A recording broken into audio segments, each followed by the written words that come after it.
This is the smallest wrestler in the world. The masked luchador Microman weighs 62 pounds and stands at just 3 feet 3 inches tall, or 1 meter, which makes him just barely taller than the middle rope of the ring. This guy makes Hornswoggle look like a giant. Despite his lack of height, Microman regularly competes against wrestlers over 5 times his size. What's even more impressive is that he usually puts up quite the fight.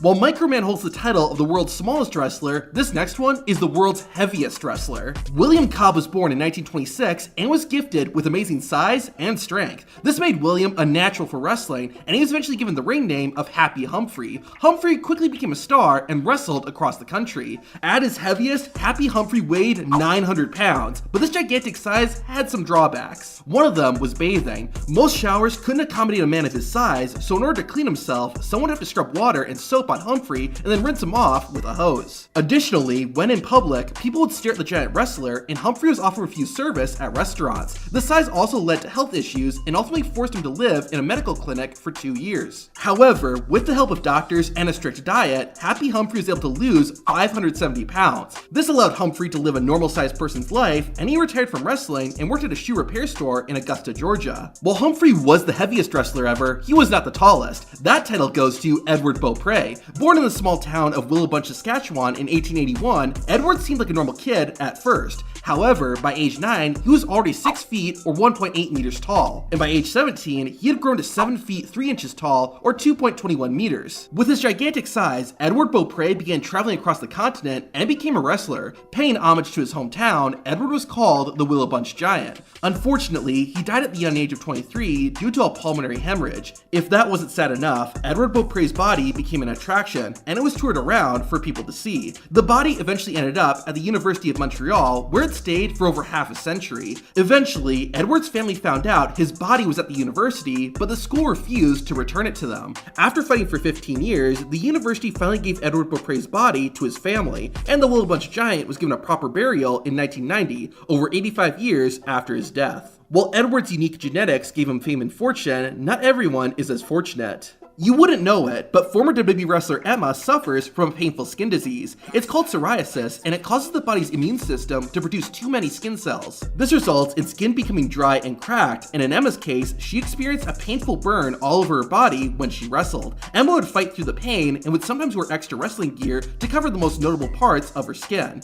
Unfortunately, there's no cure for psoriasis, but Emma has been able to fight it through dieting and routine. Zach Gowen might be the most unique wrestler to ever compete in WWE due to the fact he only has one leg. As a child, Gowen was diagnosed with cancer and lost his left leg at just 8 years old following an amputation. Despite this obstacle, Zach didn't let it stop him from pursuing his dream of becoming a professional wrestler. He stumbled across a wrestling school in his hometown by accident and began training. Originally, Gowen was planning on competing with his prosthetic leg, but the dead weight made it difficult to perform certain moves, so he wrestled without it. This ended up being a great move for Gowen's career as bigger companies took notice of him, ultimately leading to WWE offering Zach a contract after only being in the business for about a year. Once he made his debut, Zach Gowen's disability became a major focus for his character. He would sometimes even use his prosthetic leg as a weapon. However, Zach Gowen's most iconic move while in WWE was his one-legged moonsault. Moonsault, we see him hit Big Show with, it connects! Zach Gowen connects! However, Zach Gowen isn't the only amputee in wrestling. Dustin Thomas was born with a spinal issue, causing him to lose his legs. Despite this, Thomas didn't let it get in the way of his dreams. He competed as an amateur wrestler during his school years and then got into professional wrestling. Dustin reached out to a number of companies asking to get booked, but was often rejected or flat out ignored. However, someone eventually gave him a shot, and it didn't take long for more people to take notice.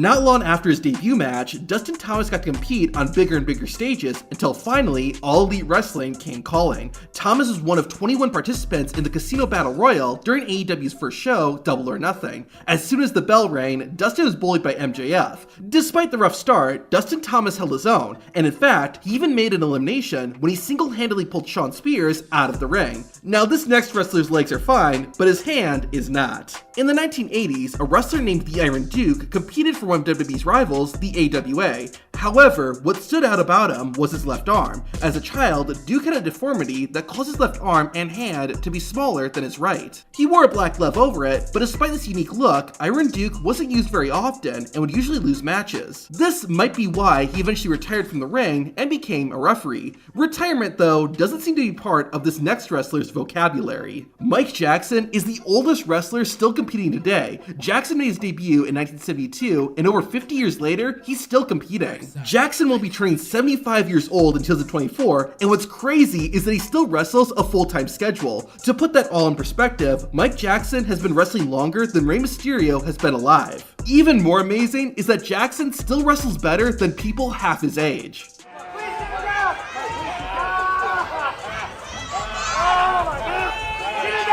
Even though he's a senior citizen, Mike still keeps up with the fast-paced wrestling of today. Oh, that's nice. He's a former Alabama junior heavyweight champion.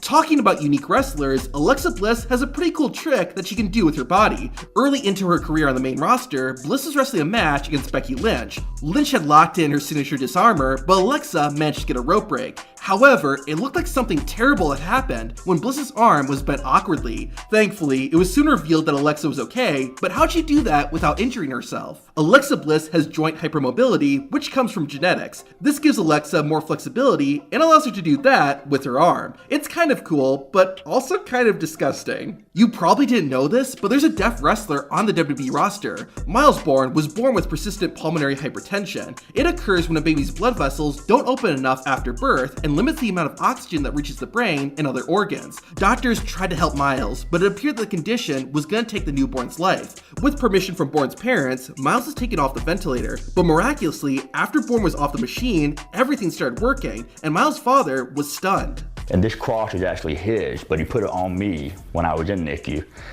And he asked the doctor, he told the doctor, thank you. And the doctor's response back to him was, there was nothing I did. You don't thank me, that was a greater power. Despite the miracle, the fight was not over. The condition left Bourne partially deaf, which affected his voice. Because of this, Miles Bourne was bullied in school, so his parents got him into wrestling to help defend himself. This unintentionally led to a career in WWE when Bourne was signed in 2022 and now competes on NXT. Alright, as if this video wasn't sad enough, let's keep the tears flowing. This next wrestler is named James Chilvers, and I'm gonna let him tell you his story. One evening when I went round my dad's house, we'd put a pizza in the oven and we'd forgotten about it. It had burnt, and so he said, should we go out and get another one? And I remember one car going past and thinking to myself, oh, that was weird, like that was oddly like close. And then the last thing that I saw was just like this bright headlights. And then there was this intense ringing in my ears. He had crashed into another car.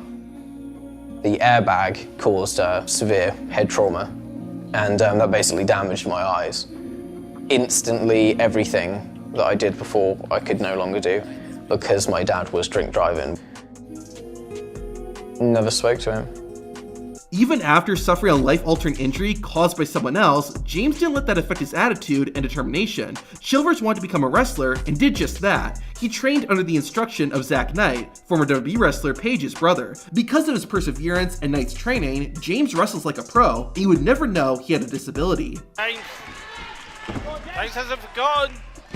Catch him in the cutter. We're just gonna keep the water flowing, but trust me, those tears of sadness will turn into tears of joy when you hear this story. Gregory Smith entered the world fighting an uphill battle. He was born 1 month prematurely and weighed 1 pound. Not long after, Gregory was diagnosed with cerebral palsy, which would affect him for the rest of his life.